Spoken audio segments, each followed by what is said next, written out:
My dear student, once again you are most welcome at my channel. हम आपको one shot में पूरे chapter की तैयारी कराने में जुटे हुए हैं और आप भी कर रहे होंगे मुझे लग रहा है, क्योंकि अब इसके बाद समय नहीं मिला है। फुल चैप्टर मैं पहले पढ़ा चुका हूँ, उसके बाद अब चैप्टर वाइज वन शॉट में पूरा नोट्स पूरा लेक्चर दे रहा हूँ और उसके बाद में आपकी जिम्मेदारी बनती है कि आप उसको तैयार करें। तो कॉपी और पेन खोलकर इम्पोर्टेंट पॉइंट नोट करने के लिए तैयार हो जाएं। और आज मैं जो चलूँगा एनसीईआरटी के चैप्टर 2 की बात करेंगे। एनसीईआरटी का जो चैप्टर 2 है, reproduction in flowering plant, sexual reproduction in flowering plant. इसके पहले जब मैंने आपको बताया था, ये मेरा दूसरा वन शॉट लेक्चर है। इसके पहले जो था वो सेक्सुअल रिप्रोडक्शन इन ऑर्गेनिज्म, सारे प्लांट और एनिमल से बात हुई थी। अब सेकंड जो चैप्टर है sexual reproduction in flowering plant, तो इसके बारे में हम लोग डिस्कस करेंगे। हम आते हैं अपने टॉपिक पर। एनसीईआरटी के बेस से ही जाएगा पूरा sexual reproduction in flowering plant में। तो बच्चों ये ध्यान रखिए कि सेक्सुअल रिप्रोडक्शन की फ्लावरिंग प्लांट की जब हम बात करते हैं तो फ्लावरिंग प्लांट में तो कुछ है ही नहीं। फ्लावरिंग प्लांट का मतलब ये हुआ कि ऐसे प्लांट जिनमें फ्लावर होते हैं, mainly angiospermic plant. Angiospermic plant जो होते हैं, जितने आपके आसपास दिखते हैं, सरसों, मटर, गुड़हल, नीम, पीपल, बरगद, ये सारे के सारे एंजियोस्पर्मिक प्लांट है। और इसकी जो हम बात करते हैं तो सब सेक्सुअल रिप्रोडक्शन की बात करते हैं, तो आप ये जानते भी होंगे। फिर आपको हम बता रहे हैं थोड़ा सा कि सेक्सुअल रिप्रोडक्शन में केवल सारा मटेरियल, सब कुछ फ्लावर में ही छिपा हुआ है। तो हम ये कह सकते हैं कि फ्लावर एक यूनिक पार्ट है प्लांट का, और इस यूनिक पार्ट में ही मेल और फीमेल दोनों चीजें प्लांट की होती हैं। क्लियर हुआ? तो हम ये कह सकते हैं sexual reproductive organs, this means male organs and female organs, both are present in the flower in sexual reproductive plant या एंजियोस्पर्मिक प्लांट।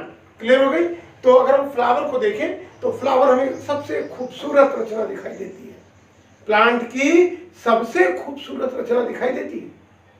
समझ में आ रहा है? तो आप अट्रैक्टिव हो जाते हैं उसकी ओर पर, बस कि प्लांट को हम तोड़ लें। लेकिन एक प्लांट को तोड़ने का मतलब उसके आगे का सेक्सुअल रिप्रोडक्शन का सारा काम बेकार, अब वो नहीं कर सकते। जब वो आपके हाथों में आ गया तो मेल और फीमेल पार्ट अपने मदर प्लांट की जड़ से तो अलग हो गए, और फिर अब आगे वो कुछ कर नहीं पाएंगे। ना तो उसमें फर्टिलाइजेशन होगा, ना ही उसमें एम्ब्रियोनिक डेवलपमेंट होगा, आगे की प्रोसेस कुछ नहीं हो पाएगी। फ्लावर में कुल 4 पार्ट होते हैं। हमने आपको इसके पहले वीडियो में बताया था, आपको ध्यान होगा, और नहीं तो आप देखिए, फिर मैं एक बार बताने का प्रयास कर रहा हूं, ध्यान दीजिएगा। अब रनिंग वे में हम चलेंगे बहुत तेजी से, इसको हम ऐसा नहीं पार्ट वाइज देंगे, अब इसको फुल पार्ट में लेने का प्रयास करिए।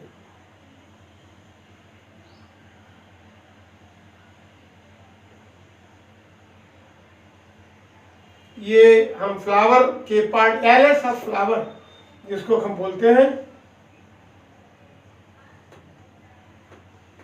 ये क्या है? ये थैलमस है। क्या है?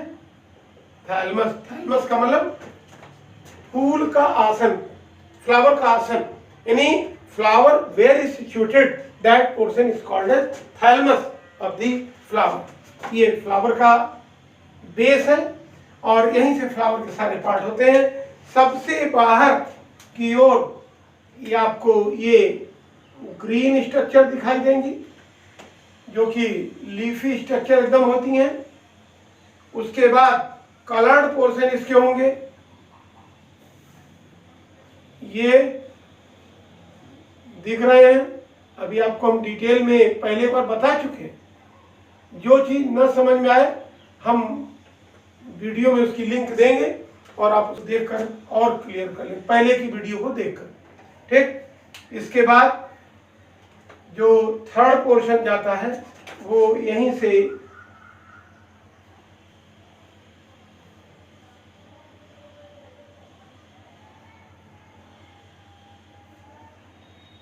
दिख रहा है।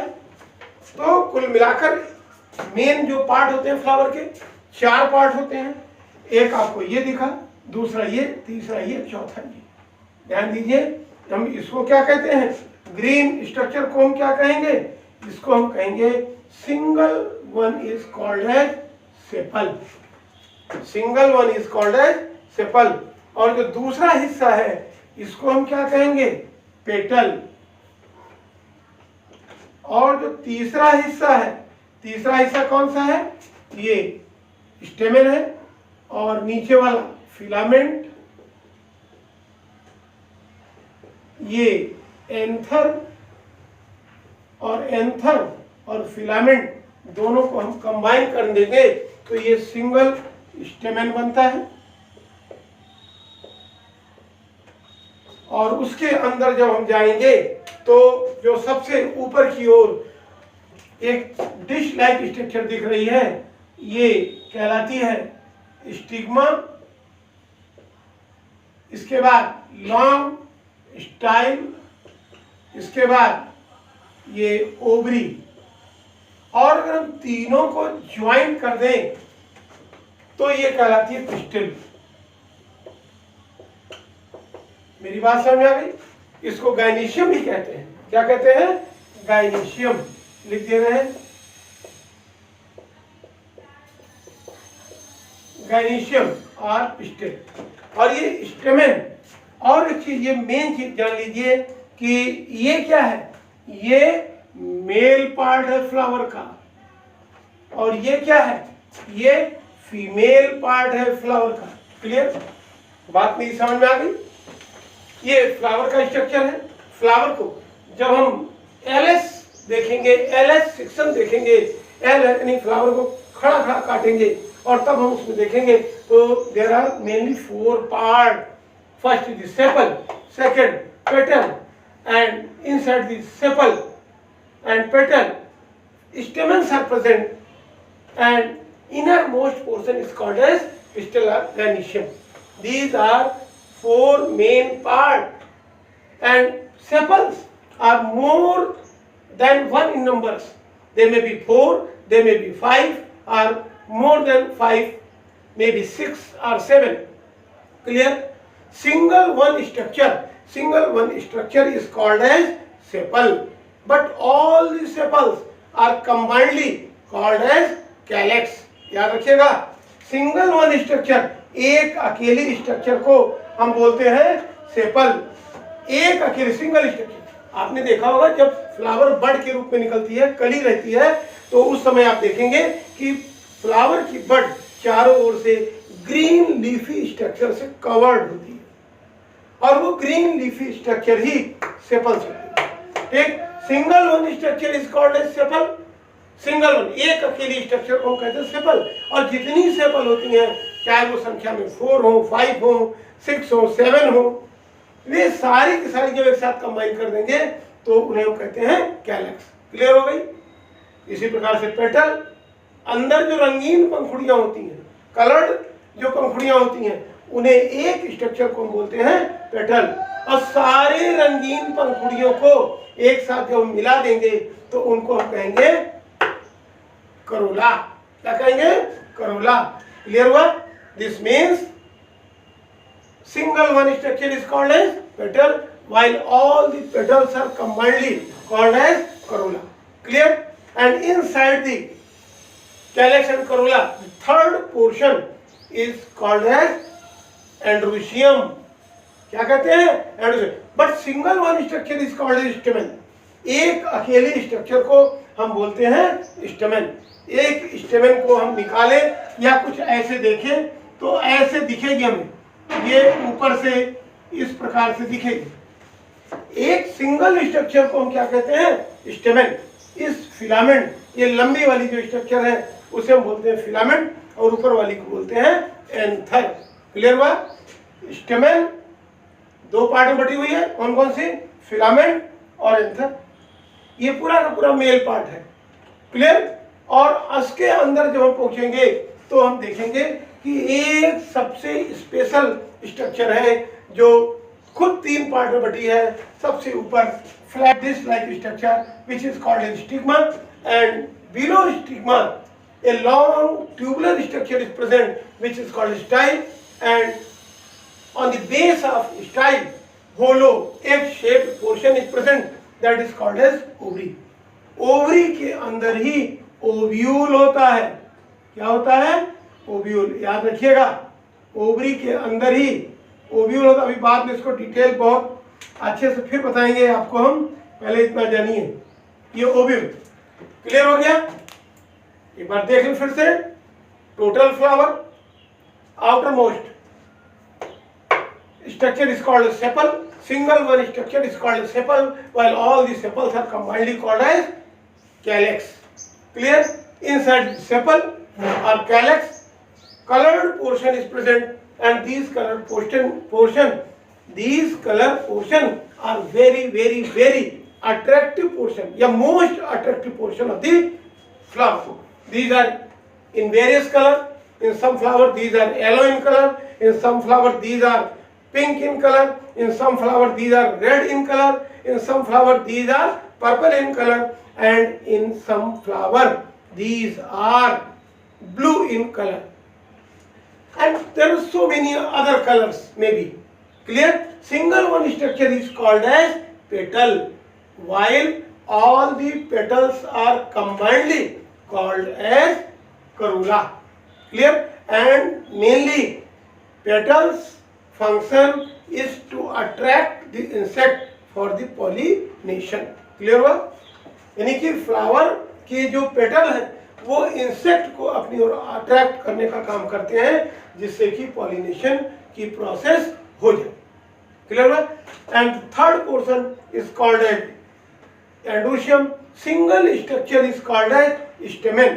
Each stamen is divided into 2 portions. Long thread-like structure which is called as filament, and on the top of the filament a box-like structure is present that is called as anther. Clear? Long thread-like structure which is called as filament. Clear? Which is called as filament. And on the top of filament box like structure is present which is called as anther. Clear? In anther mainly pollen grains are developed, which are the main reproductive unit of angiospermic plant or flowering plant. Clear हो गई? Flowering plant की main reproductive unit mail क्या होती है? Pollen grain, जो कहाँ बनती है? स्टेमन में। इसके बारे में डिस्कस करेंगे अभी आप इतने पे ही देखें। क्लियर हुआ? सब पढ़ाया जा चुका है। एक बार आपको सब डिटेल दिया जा चुका है। नहीं होगा तो हमारे पिछले वीडियो आप देखेंगे तो आपको सारा कुछ क्लियर मिल जाएगा। जो इसमें इंपॉर्टेंट टॉपिक होंगी और मुझे लगता है कि बोर्ड में आ सकती हैं, उनको मैं ओरली यहाँ पर बताऊंगा, और उनके पुराने वीडियो के लिए हम आपको लिंक भी देंगे। हम आपको बता देंगे ये लिंक है, लेकिन जहाँ पर टॉपिक आएगा वहाँ पर बताएंगे। अभी आप परेशान ना हो, अभी तक हम कोई लिंक वाली ऐसी बात नहीं है कि मैं आपको दूं। क्लियर? देखिए यहाँ फिलामेंट बटा हुआ है, टॉप मोस्ट पोर्शन पे anther, and the whole structure is called as stamen. Single one structure is called as stamen, while all the stamens of a flower are combinedly called as androecium. And these stamens or androecium is the male part of the flower. क्या है? Male part of the flower. And the innermost portion, a long, very special type of structure is present, which is called as gynoecium. It is also called as pistil. It is also called as pistil. Pistil is already divided into 3 portions. Its topmost portion, which is flat disc-like in structure, and it is called as stigma. It is called as stigma, and below stigma long tubular structure is present, which is here. Long tubular structure is present, which is called as style, and on the base of the style, hollow portion is present, which is oval shaped structure or X shaped in structure, and this hollow portion, this portion is called as ovary. Inside the ovary, ovule is present. Ovule is present, and in the ovule, female reproductive part, female reproductive unit, egg cell are developed. Clear? कोई दिक्कत नहीं. इसका मतलब ये हुआ कि स्टेमन is the male part of the flower. Stamen is the male part of the flower, and stamen produce pollen grains, and gynoecium is the female part of the flower which produce egg cell or ovum. Clear हो गया? तो अब इतनी बातें तो हमने आपसे clear कर ली और आपको समझ में भी आया. अब हम कुछ बेसिक चीजों के बारे में डिस्कस कर लेते हैं. देखिए, फ्लावर के कुल कितने पार्ट हैं? चाहिए छोटे छोटे क्वेश्चंस बनते हैं, आपको वेरी शॉर्ट क्वेश्चन में मिलेंगे. क्या है? Calyx, corolla, androecium, gynoecium.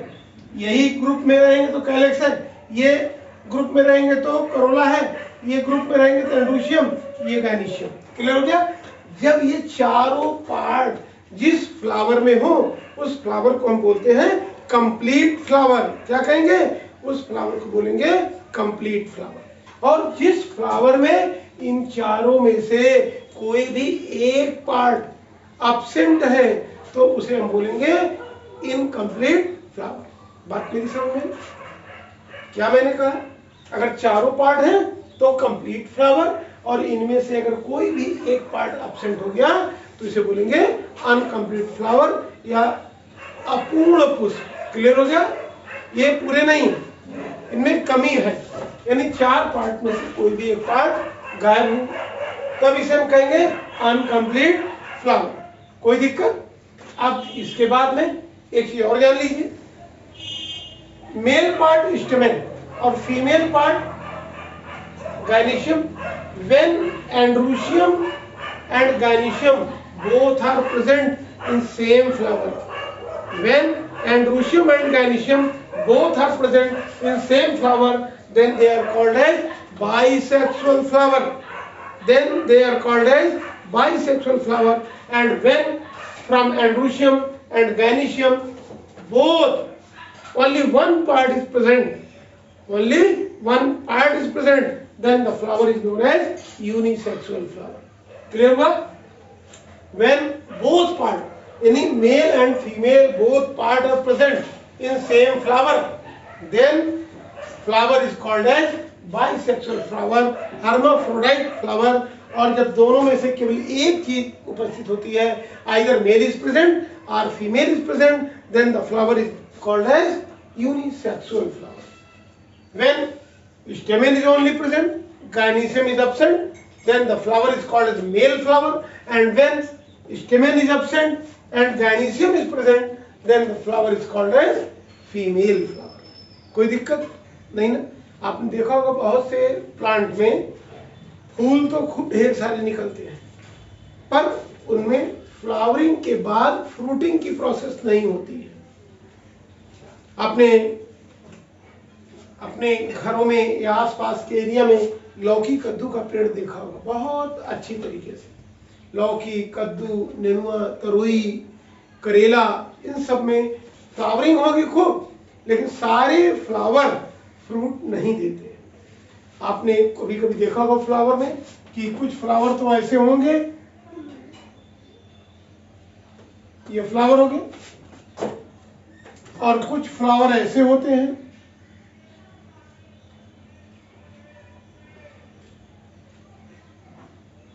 समझ में आ रही बात? कुछ फ्लावर ऐसे होंगे और कुछ फ्लावर ऐसे होंगे. फ्लावर के बेस में एक फूली हुई स्ट्रक्चर होती है. वो फूली हुई स्ट्रक्चर क्या है? ओवरी. ये यही ओवरी है. क्लियर हुआ? जब ऐसे फ्लावर हो तो ये कभी भी फल नहीं देंगे. They never provide fruits. but fruits provide only these type of flowers. These are the female flowers. These flowers are only useful in pollination process. कौन से? Male flower.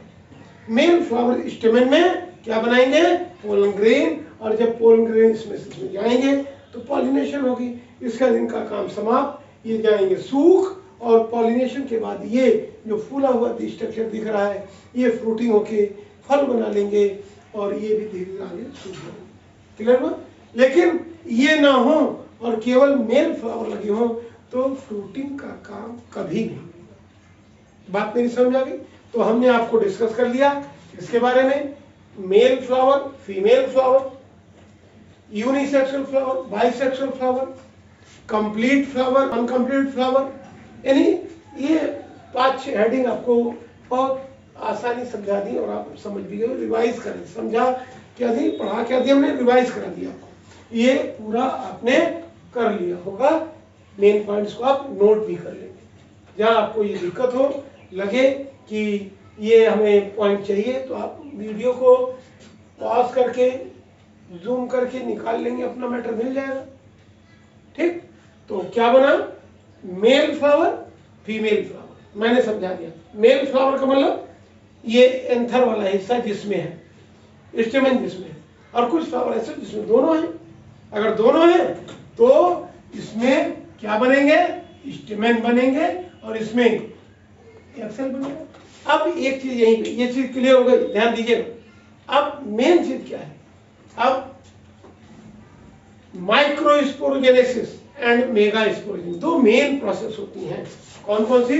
माइक्रोस्पोरोजेनेसिस और मेगास्पोरोजेनेसिस। इसके बारे में थोड़ा ध्यान दीजिएगा। माइक्रोस्पोरोजेनेसिस और मेगास्पोरोजेनेसिस, इन दोनों में होता क्या है?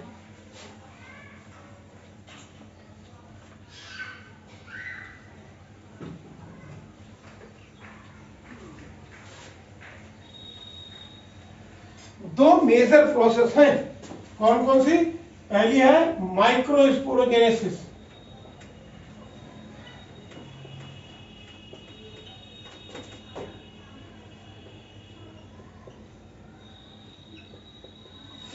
और दूसरी है मेगास्पोरोजेनेसिस। हम इसको बहुत डिटेल में आपको नहीं बताएंगे। मैं इसको बहुत डिटेल में नहीं बताएंगे। क्यों नहीं बताएंगे?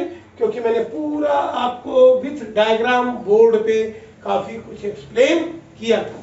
हम आपको माइक्रोस्पोरोजेनेसिस और मेगा स्पोरोजेनेसिस के बारे में अगर आपको बहुत ज्यादा जानना, जिन लोगों ने मेरे पहले का वीडियो नहीं देखा था, वो उनको मैं लिंक दे दूंगा और वो उसको अच्छे से देख लेंगे। क्लियर है? तो सबसे पहले हम आए microsporogenesis. What do you know about the microsporogenesis? The development of pollen grain. The development of pollen grain in anther is called as microsporogenesis. इतनी बात आप जाने तो बाकी तो सब आप अपने से सीख ही लेंगे। क्लियर हुआ? कि development of pollen grain in anther is called as microsporogenesis. This means the development of microspores. Pollen grains are also called as microspores. And megaspore, oogenesis, इसमें ओम बनता है, उसको हम बोलते हैं मेगास्पोर डेवलपमेंट। क्लियर? इसको हमने बहुत अच्छी प्रकार से आपको बताया। लाइट थोड़ा हल्का सा आप देखेंगे कि ये क्या हो गया, ये पोलन ग्रेन ऐसे होता है। अगर पोलन ग्रेन को हम ध्यान से देखें स्ट्रक्चर में तो ये बाई लोब होता है। बाई लोब का मतलब दो लोब इसमें होते हैं। दो लोब, नीचे से थ्रेड है, ऊपर जाकर अगर हम इसको कट कर दें, जैसे ये है, इसको कट कर दिया, कट कर दिया, इसमें दो लोब दिखेंगे। पहले तो ये दो लोब, यानी एक इधर एक इधर, उसके बीच में फिर चैम्बर होता है, ये कहलाते हैं लोब। क्या कहलाते हैं? लोब। और इसके अंदर चैम्बर होते हैं, और ये चैम्बर जो है कहलाते हैं पोलन सैक। क्या कहलाते हैं? Pollen sac.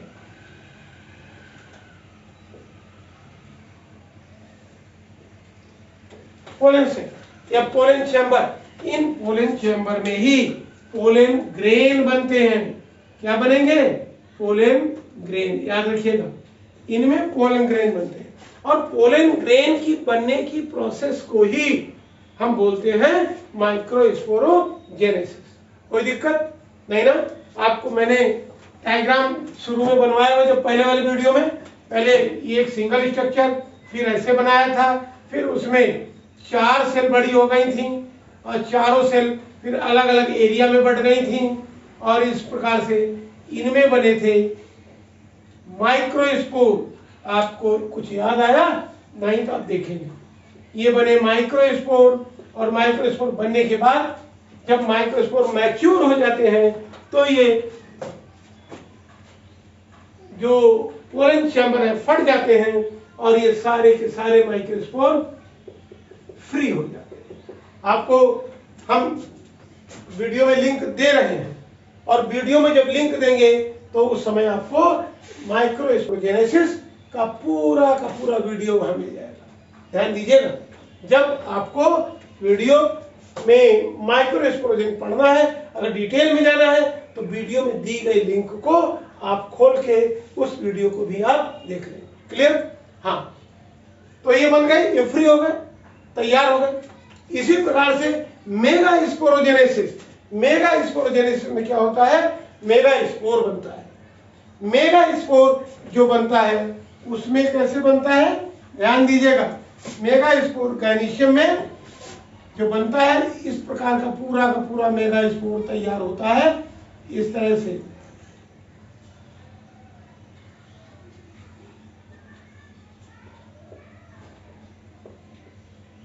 याद आया? ये बन गया नीचे के दोनों सिनर गाइड्स और ये ऊपर की एंटीपोडल सेल, एंटीपोडल सेल, बीच में सेकेंडरी न्यूक्लियस या पोलर न्यूक्लियाई होते हैं, सेकेंडरी न्यूक्लियस, समझ में आ रहा है? और ये जो एक स्पेशल बीच में है ये कहलाती है एक सेल। क्या कहलाती है? ये कहलाती है एक सेल।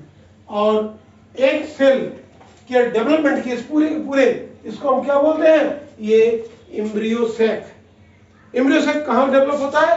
अभी हमने आपको जो इस तरह की स्ट्रक्चर बनवाया था बीच में, हमने यहाँ बताया था इस प्रकार का एक स्ट्रक्चर, और इसी में बीच में ये जो बनता है यही है पोलन सेक। पोलन सेक नहीं, सॉरी, एम्ब्रियो सेक। क्या है? Embryo sac. इसमें डेवलप होते हैं। ये पूरा का पूरा ओव्यूल कहलाता है।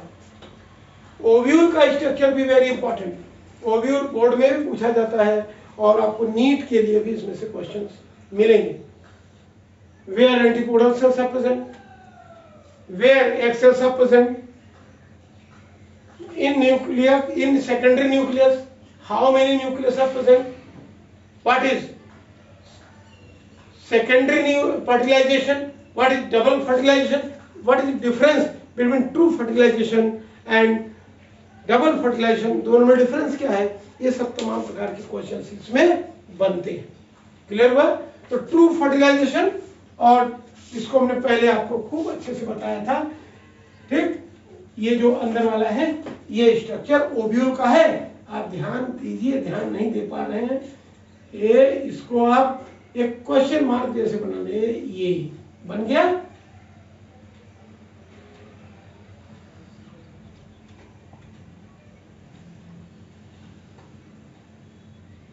एक स्ट्रक्चर ऐसे बनता है और इसके बीचों बीच में ये एम्ब्रियो सेक, यही वाला एम्ब्रियो सेक है। ये जो है इसे क्या कहते हैं? जो मोटा मोटा निकला हुआ है यहां से, ये है फ्यूनिकल। फ्यूनिकल क्या है ये फ्यूनिकल। और जहां पर ये फ्यूनिकल ओव्यूल से अटैच होता है उसको हम बोलते हैं हाइलम। क्लियर? इस नीचे के हिस्से को, छेद वाला जो हिस्सा है, इसे बोलते हैं माइक्रोपाइल। क्या बोलते हैं? माइक्रोपाइल। अब आप याद होगा कुछ ना कुछ तो, ये जो दिख रहे हैं ये टेगुमेंट दिख रहे हैं, ये सब टेगुमेंट या इंटेगुमेंट, ध्यान रखिएगा, टेगुमेंट या इंटेगुमेंट, ठीक। और ये ज्यादातर जो सेल बनेंगी इस तरह की, इसमें इनको हम क्या कहेंगे? न्यूसेलस। क्या बोल, सब पैरेनकाइमेटस सेल होती हैं। कौन सेल? Parenchymatous cell. ये सब क्या है? न्यूसेलस। क्या बोलेंगे? न्यूसेलस। क्लियर हुआ? अब बीच का हिस्सा मैं बचा रहा हूं, ये क्या है? न्यूसेलस। क्लियर? और ये ऊपर का हिस्सा जो है कैलेजा, CHALAZA,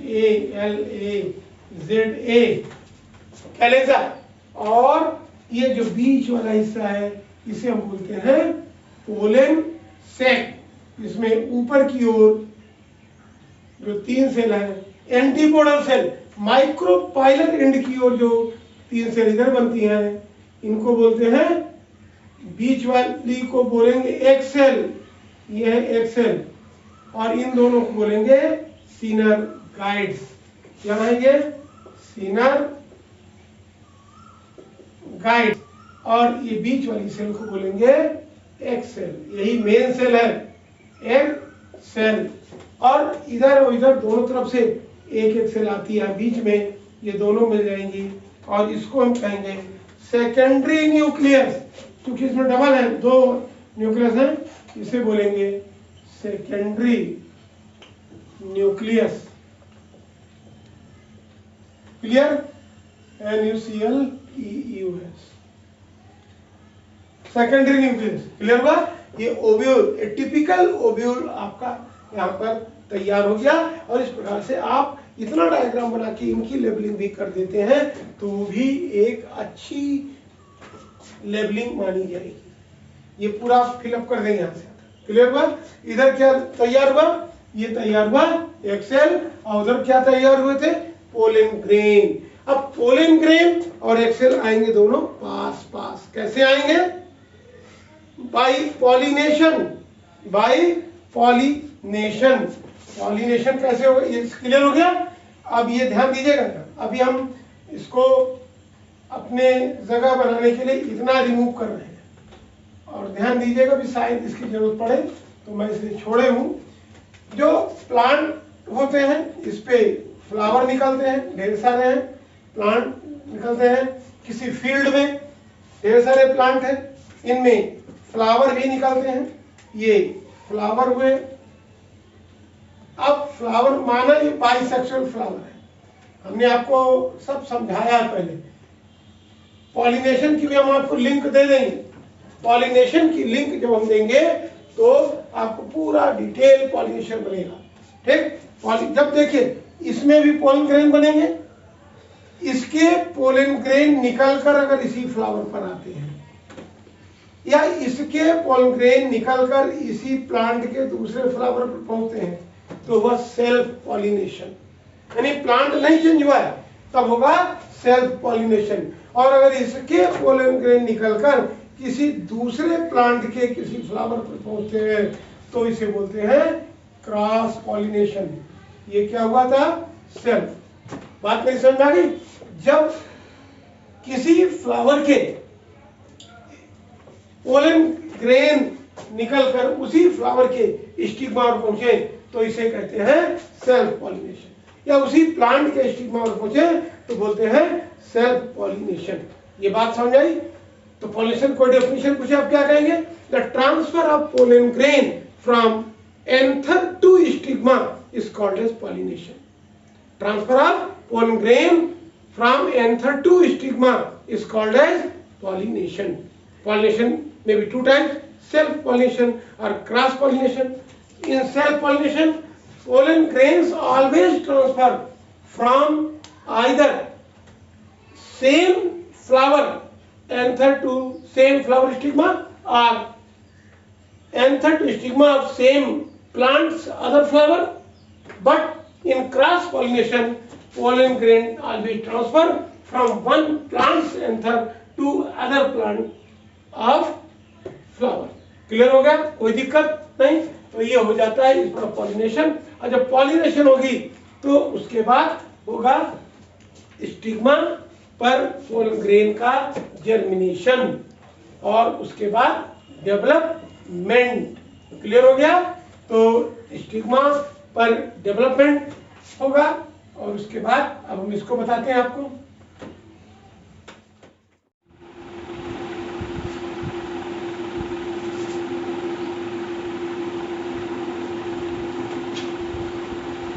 अब हमने आपको बताया कि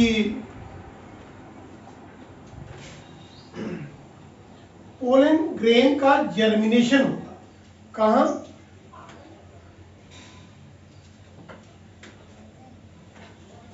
फीमेल के स्टिग्मा पर। जरा ध्यान दीजिएगा, ये फीमेल का स्टिग्मा बहुत अच्छे से देखेंगे।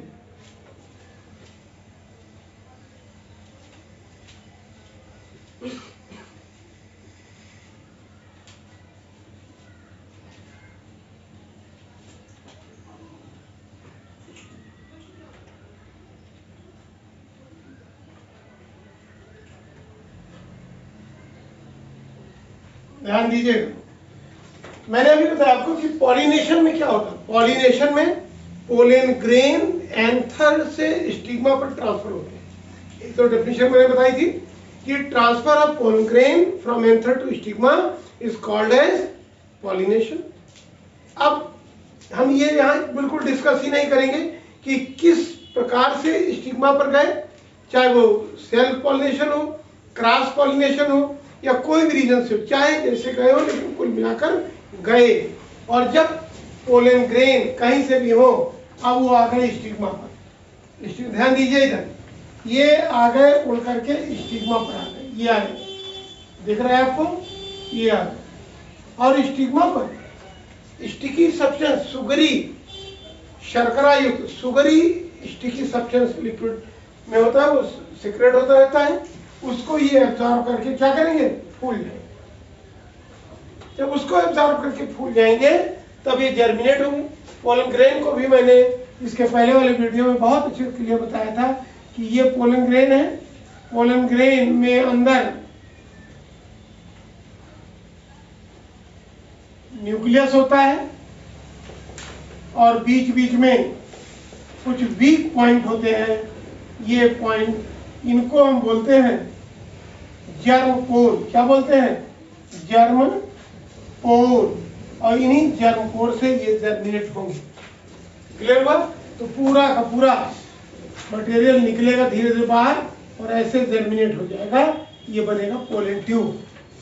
क्लियर हो गया? यहाँ पर आए, अब ये जर्मिनेट हो गए, न्यूक्लियस है इनके पास, अब ये जर्मिनेट हो, सब जर्मिनेट हो। जर्मिनेट होने के बाद ये कहां जा रहे हैं, अंदर पोलन ट्यूब बन रही है और इस पोलन ट्यूब को ये ले जाएंगे न्यूक्लियस। इसमें दो सेल होती हैं, एक सेल न्यूक्लियस है, तब ये डिवाइड हो जाएगी, एक जर्मिनल सेल और दूसरी ट्यूब सेल बन जाएगी। क्लियर हो गई? अब यहाँ पे देखिए, पहले हम बाकी डिस्कस ना करके अभी केवल इतना देखिए कि ये जर्मिनेट होंगे और इनकी ये पोलन ट्यूब बड़ी होगी, बड़ी होगी, दिख रही है? अंदर क्या है, यहाँ पर है ओव्यूल।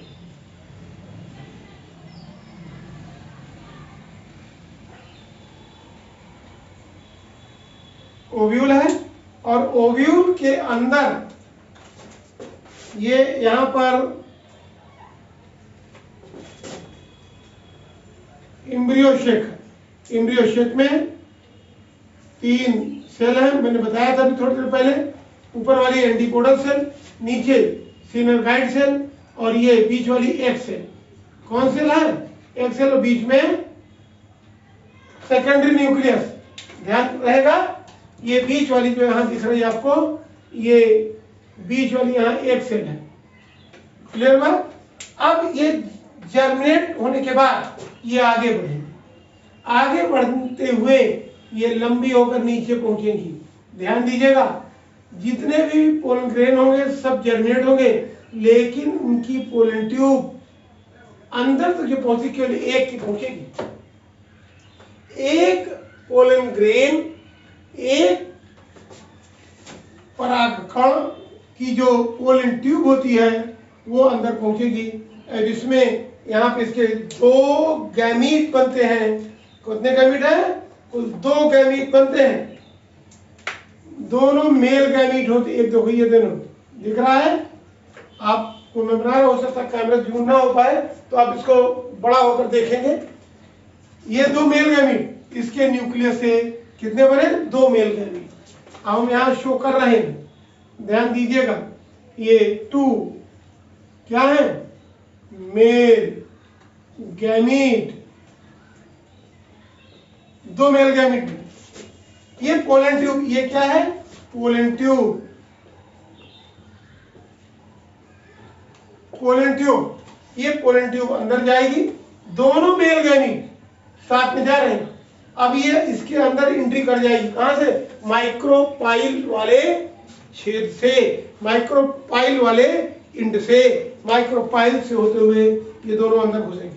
अंदर होने के बाद जब ये अंदर घुस जाएगी तो ये दोनों मेल गैमीट इसके अंदर फ्री हो जाएंगे। ध्यान दीजिए, ये दोनों के दोनों मेल गैमीट ये अंदर फ्री हो जाएंगे। और दोनों मेल गैमीट फ्री होने के बाद एक मेल गैमीट तो इससे मिलेगा, किससे? एक सेल से। जब एक मेल गैमीट एक सेल से मिलेगा तो वो करेगा ट्रू फर्टिलाइजेशन, वास्तविक निषेचन, ट्रू फर्टिलाइजेशन। क्लियर हुआ? और जब ट्रू फर्टिलाइजेशन होगा तो इसे देखिए, यहाँ पे 2 मेल गैमीट है। फर्स्ट मेल गैमीट मिलेगा, किससे मिलेगा? गैमीट प्लस एक सेल, और एक सेल से जब मिलेगा तो इससे बनेगा डिप्लॉयड जाइगोट। क्या बनेगा? Diploid zygote. इससे बन गया डिप्लॉयड जाइगोट। ये ट्रू फर्टिलाइजेशन हो। और दूसरा जो मेल गैमीट है, सेकंड वाला, दूसरा मेल गैमीट, देखो सेकंड, ये फर्स्ट वाला था, सेकंड मेल गैमीट ये मिलेगा किससे? ये जो बीच वाला है इससे। ये सेकेंडरी न्यूक्लियस,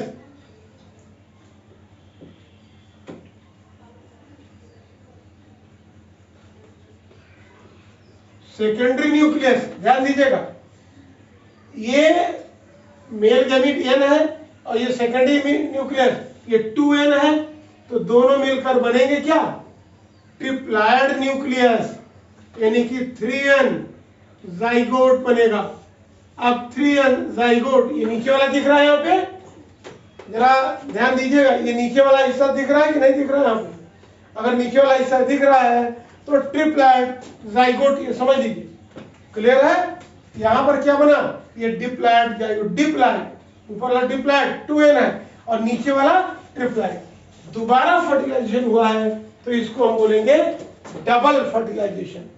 क्या बोलेंगे? Double fertilisation.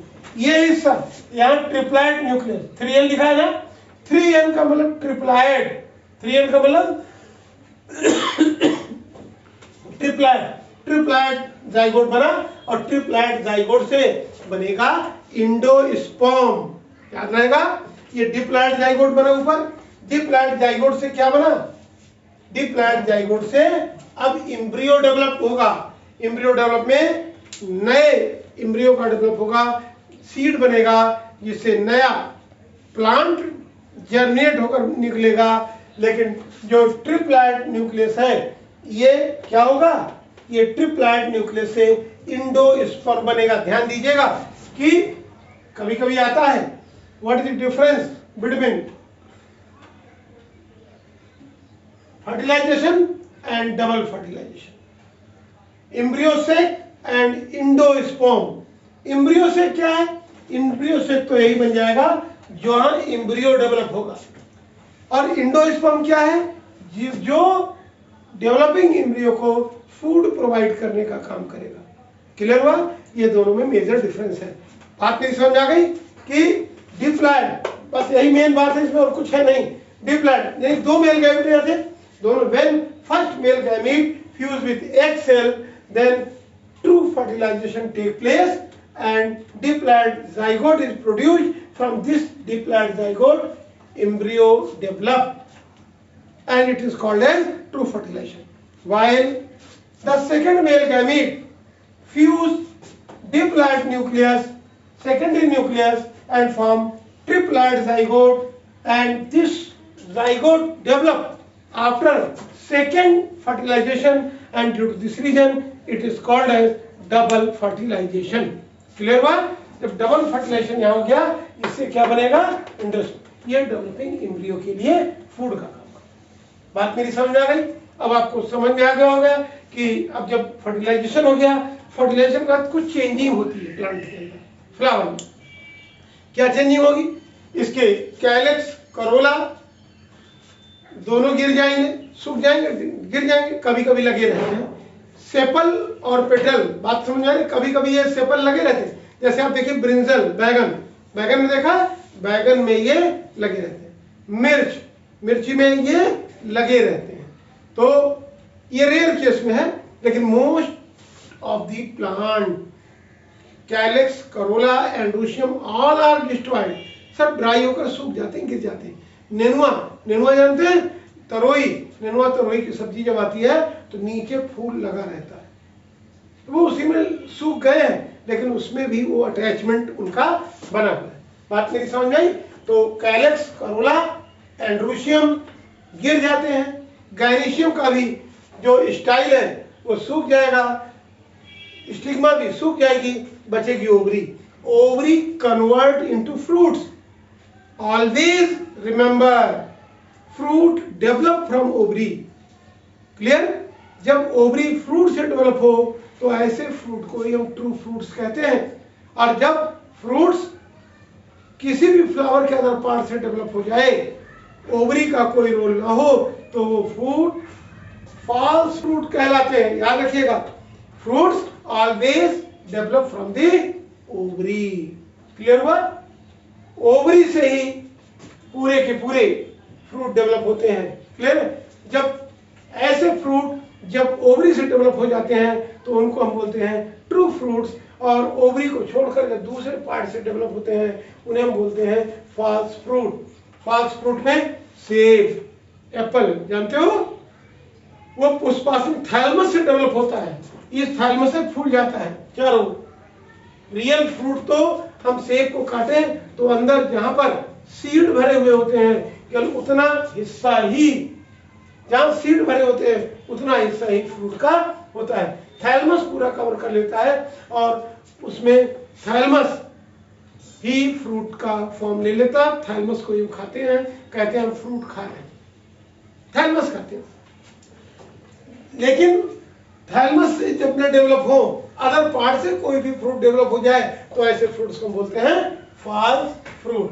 क्लियर हो गया? कोई दिक्कत नहीं, अभी बताने की कोई जरूरत नहीं, आप पहले से जानते होंगे, इतना लिंक हमने दे दिया आपको तो बहुत क्लियर हो गया। ठीक है ना? ओवरी किस में कन्वर्ट होती है? फ्रूट में। और ओव्यूल किस में कन्वर्ट होता है? सीड में।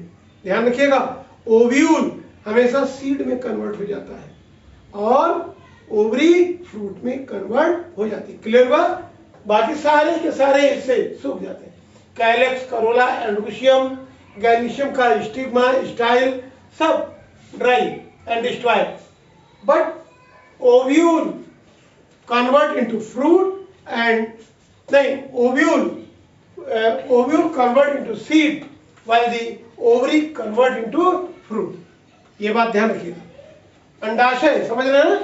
Ovary convert into fruit and ovule convert into seed. अब सीड को बो देते हैं तो नया प्लांट निकलता है। हाँ, कभी कभी कुछ चीजें और ध्यान रखिए, इसमें चैप्टर हमारा फिनिश। इसके बाद कुछ चीजें और है, जैसे कभी some time without fertilisation new fruits develop, some time without fertilisation, and this phenomena is called as parthenocarpy, parthenogenesis. मालूम है कि नहीं? कभी कभी विदाउट फर्टिलाइजेशन के नए फ्रूट डेवलप हो जाते हैं और ऐसी कंडीशन में जो फ्रूट बनते हैं वो सीडलेस होते हैं, उनके अंदर बीज नहीं होती है। उनके अंदर बहुत से फ्रूट्स हैं मार्केट में, जैसे आपने देखा अंगूर में बीज नहीं होते हैं, तो वो क्या है, पार्थिनोजेनेसिस से तैयार किए गए हैं। पार्थिनोकार्पी प्रोसेस अप्लाई की जाती है, इनमें विदाउट फर्टिलाइजेशन फ्रूट डेवलप हो जाते हैं। हाँ, ये भी देखा गया है कि बड कंडीशन में यदि हम फ्लावर के स्टेमेंस को निकाल दें और उसकी स्टिग्मा पर ऑक्सिन को लगा दें, ऑक्सिन हार्मोन को लगा दें, तो भी वो फ्रूट में कन्वर्ट हो जाती है ओवरी। जब फ्रूट में कन्वर्ट हो जाती है तो कुल मिलाकर के नया फ्रूट विदाउट फर्टिलाइजेशन होगा, और ऐसे फ्रूट को पार्थिनोजेनेसिस के द्वारा तैयार फ्रूट पार्थिनोकार्पी फ्रूट के नाम से जानते हैं। क्लियर? तो इसमें अधिकांश चीजें सब खत्म, सारी चीजें पहले हम बता दी हैं।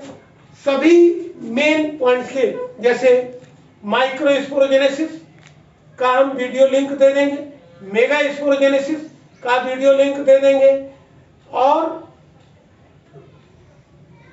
जो एक प्रोसेस इधर थी, क्या बोलते हैं इसको, पॉलिनेशन की वीडियो लिंक दे देंगे। कुल मिला के सब आपकी तैयार हो गई, और इस प्रकार से आज का ये वीडियो भी खत्म। हम आपको अब थर्ड मिलेंगे, ह्यूमन रिप्रोडक्शन। तो एक चीज ये ध्यान रखिएगा, वीडियो को आप ज्यादा से ज्यादा लोगों में फैलाएं, ज्यादा से ज्यादा लोगों को वायरल करें, जिससे आपका भी लाभ हो और हमें भी उत्साह बढ़े मेरा कि हाँ बच्चे इंटरेस्ट ले रहे हैं, बच्चे पढ़ रहे हैं, तो मैं भी और अच्छे से अच्छा वीडियो बनाएंगे। इस वीडियो के बाद हम नए वीडियो में आपसे मुलाकात करेंगे जो कि ह्यूमन रिप्रोडक्शन पे होगा। ठीक है, तो आज के लिए इतना ही। Thank you.